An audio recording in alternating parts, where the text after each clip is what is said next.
जय श्री कृष्ण एवरीवन। आज बहुत ही अच्छा दिन है क्योंकि आज हम लोग एक बहुत अच्छी बुक से स्टार्ट करने जा रहे हैं अपना न्यू सेशन। बुक बुक का नाम है easy way to quit smoking. बहुत ही अच्छी बुक है, राइट। इसके जो ऑथर है एलन कार। ये बुक के अंदर ऐसा देखा गया है कि बुक पढ़ने के एंड तक लोग जो होते हैं वो स्मोकिंग छोड़ ही देते हैं। इसका रेफरेंस हमें मिला था एटॉमिक हैबिट से। एटॉमिक हैबिट का लॉ 2 था, मेक इट अनअट्रैक्टिव। उसके अंदर ये बुक स्मोकिंग की हैबिट को इतना अनअट्रैक्टिव बना देती है कि हम सोचते हैं कि हम क्यों कर रहे हैं, क्या कर रहे हैं। इस फिलोसॉफी के ऊपर ये बुक बेस्ड है। मैं स्टार्ट करता हूँ। फर्स्ट ही सबसे पहले ऑथर ने स्टार्टिंग में ही वार्निंग दी है। शायद आप इस बुक को लेके बहुत ज़्यादा अच्छा सोच रहे हो और शायद बहुत सारे स्मोकर्स की तरह आपके दिमाग में भी ऐसा होगा कि जैसी स्मोकिंग रोकने का सोचते भी हो तो उसी थॉट के ऊपर एक और स्मोक कर लेते हो। और हालांकि आपने एक दिन सोचा भी है कि आप एक दिन रुक जाओगे, लेकिन वो दिन आज नहीं है। अगर आप एक्सपेक्ट कर रहे हो कि मैं आपको ये बताऊं कि इसके कितने हेल्थ रिस्क हैं, राइट, या फिर स्मोकर्स जो है कितना सारा पैसा स्मोकिंग के अंदर स्पेंड कर देते हैं, बहुत ख़राब आदत है, आप स्टूपिड हो, आपके अंदर विल पावर नहीं है, XYZ, तो आप डिसअपॉइंट हो जाओगे।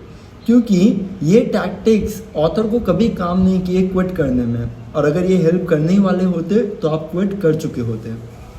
ऑथर का मेथड, जिसको वो बोलते हैं इजी वे, ये इस तरीके से काम नहीं करता। कुछ चीज़ें जो हम अब बोलने वाले हैं ये शायद आपको बिलीव करने के अंदर बहुत डिफ़िकल्ट होगी, लेकिन जब तक आपने ये बुक फिनिश की होगी आप सिर्फ उनको बिलीव नहीं करोगे, लेकिन सोचोगे कि कैसे आप ब्रेन वॉश हो गए थे दूसरी चीज़ मानने के अंदर भी। एक छोटा सा हम लोग मिसकंसेप्शन बना के चलते हैं कि हम स्मोकिंग चूज़ करते हैं, लेकिन आज स्मोकर्स चूज़ नहीं करते हैं स्मोक करना, राइट। कोई भी जना ना अल्कोहलिक डिसाइड करता है कि वो अल्कोहलिक बनेगा, ना ही हीरोइन एडिक्ट डिसाइड करते हैं कि वो हीरोइन एडिक्ट बनेगा। ये ट्रू है कि स्टार्टिंग के अंदर हम लोगों ने फर्स्ट सिगरेट ऐसे ही जला ली थी एक्सपेरिमेंट के तौर पे, और ओकेजनली जब हम सिनेमा जाने लगे तभी भी देखने लगे हैं, लेकिन मैंने पूरी ज़िंदगी इसको करने का नहीं सोचा था। ये वैसी ही बात हो गई है कि आप ओकेजनली कभी कभी सिनेमा चले जाते हो, इसका ये मतलब नहीं है ना कि आप पूरी ज़िंदगी सिनेमा घर में ही रहोगे, मूवी थिएटर में ही। नो, आप जाते हो, आप बाहर आ जाते हो। तो आपने ओकेजनली चालू की बट आप उससे बाहर नहीं आ पाए। एक बार अपनी ज़िंदगी के ऊपर सोचना, क्या आपने पॉजिटिव डिसीजन वो लिया है कभी भी अपनी लाइफ के अंदर, राइट। आपको ऐसे लगता है कि आप खाना या फिर सोशल ओकेजन बिना स्मोकिंग के एंजॉय ही नहीं कर पाओगे, या फिर कंसंट्रेट नहीं कर पाओगे, स्ट्रेस हैंडल नहीं कर पाओगे बिना सिगरेट के। कौन सा ऐसा स्टेज था, राइट, जब आपको सिगरेट्स की ज़रूरत ही पड़ गई, सोशल ओकेजन के लिए नहीं लेकिन परमानेंटली ही अपनी लाइफ के अंदर, और बिना उनके आपको प्रेजेंस जो है वो पैनिक वाली फील होती है, आपको ऐसा लगता है इनसिक्योर हूँ, कुछ मिसिंग है। हर एक स्मोकर की तरह आपको भी एक बहुत ही छोटे से पाप के अंदर, एक जो छोटा सा ट्रैप है उसके अंदर धकेला गया है, जो मैन और नेचर ने मिलके बनाया है। एक भी पेरेंट ऐसा नहीं होगा प्लैनेट के ऊपर जो चाहेगा कि, राइट, उनके बच्चे स्मोकिंग करें, भले ही वो पेरेंट खुद स्मोक करते हो या नहीं करते हो। इसका मतलब जितने भी स्मोकर्स हैं, राइट, उनको ये लगता है कि काश उन्होंने चालू ही नहीं किया होता। और ये बहुत सरप्राइज़ की बात नहीं है कि किसी को भी सिगरेट्स नहीं चाहिए, ना खाना एंजॉय करने के लिए, ना स्ट्रेस के लिए, ना ही सोशल सिचुएशंस के लिए, राइट। और ये ट्रू है क्योंकि आप पहले भी इन सिचुएशंस में गए थे जब आप स्मोकिंग करते थे, उससे पहले भी, और तब आपको नहीं चाहिए थी। लेकिन वहीं पे ही अगर देखा जाए तो सारे स्मोकर्स स्मोक करना ही चाहते हैं। आफ्टर ऑल कोई भी फोर्स नहीं करता आपको स्मोक करने के लिए कि जला ही लो, भले ही हम रीज़न समझे या नहीं समझे, लेकिन आप खुद ही चूज़ करते हो कि मैं एक सिगरेट तो जला ही लूँ। अगर एक मैजिक बटन होता जो स्मोकर प्रेस करते कि अगले दिन सुबह उठ के, राइट, हम कभी सिगरेट जला ही नहीं रहे हैं, राइट, या फिर वो ऐसा सोचते हैं कि काश एक ऐसा टाइम होता जब हम एक्सपेरिमेंट कर रहे थे, उसी टाइम के अंदर जाके काश हम लोगों ने खुद को रोक दिया होता। बट अभी पता है हमें रोकने से कौन स्टॉप कर रहा है? सिर्फ एक फियर कि अगर मैंने स्मोकिंग स्टॉप कर दी तो मुझे बहुत सारी मिजरी, अनसेटिस्फाइड क्रेविंग और डिप्रेवेशन, ये सारे सिम्टम्स आ जाएंगे।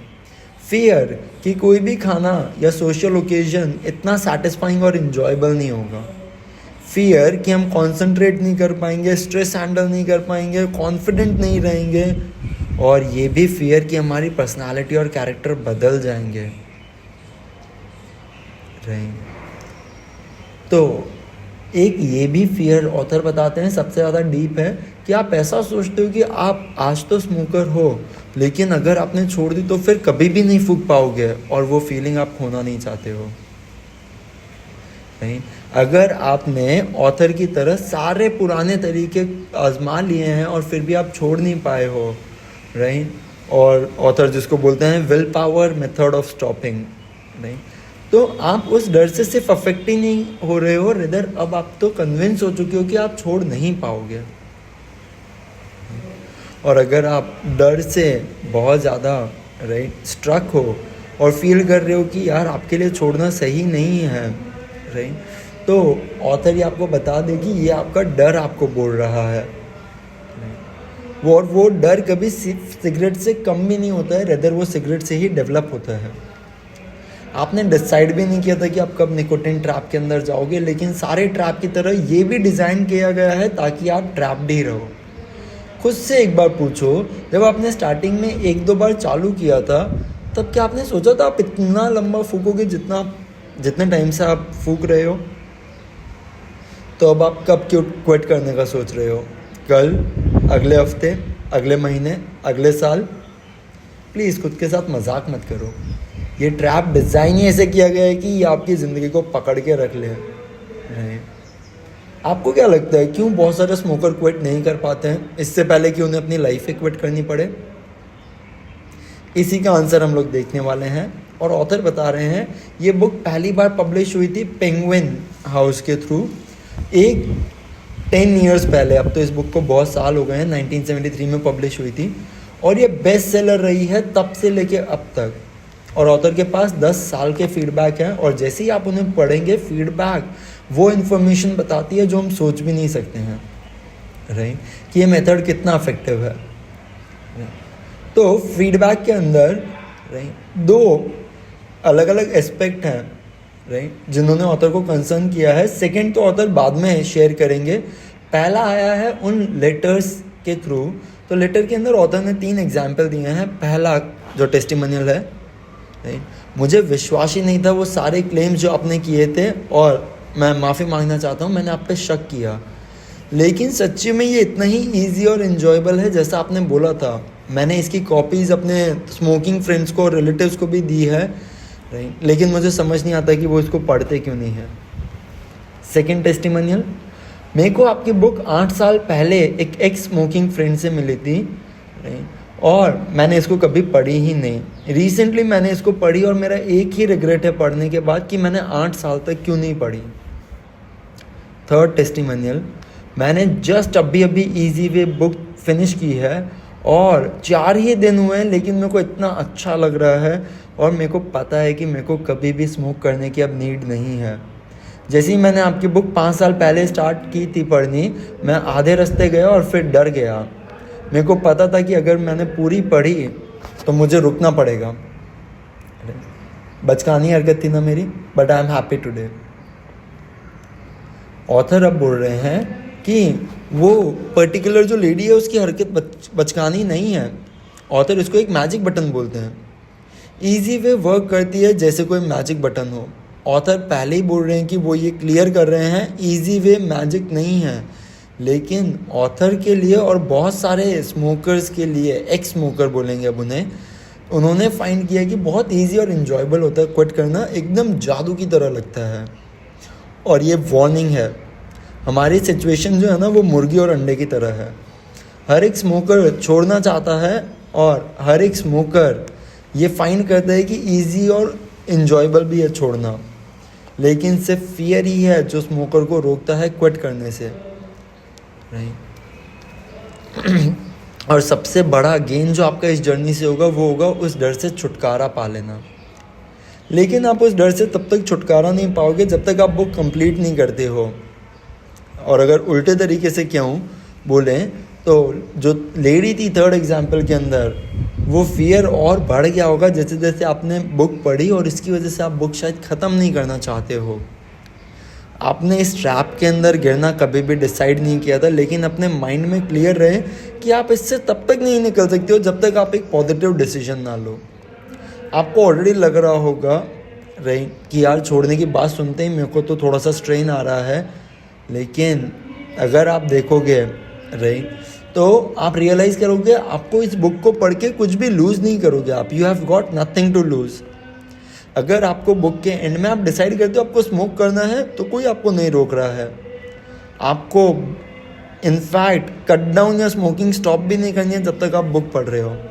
और याद रखना ये कोई भी शॉक ट्रीटमेंट नहीं है राइट। रेदर ऑथर के पास तो आपके लिए गुड ही न्यूज़ है। आप इमेजिन कर सकते हो Count of Monte Cristo right जब वो प्रिजन से भागा था राइट। सिमिलरली ऑथर जब निकोटिन ट्रैप से भागे तब उन्हें सिमिलर मैनर के अंदर उतनी ही फ्रीडम महसूस हुई थी। और ऐसे ही मिलियंस ऑफ एक्स स्मोकर्स को जिन्होंने आज ये मेथड फील किया है, और इस बुक के एंड तक आप लोग भी ऐसा ही फील करोगे। All the best.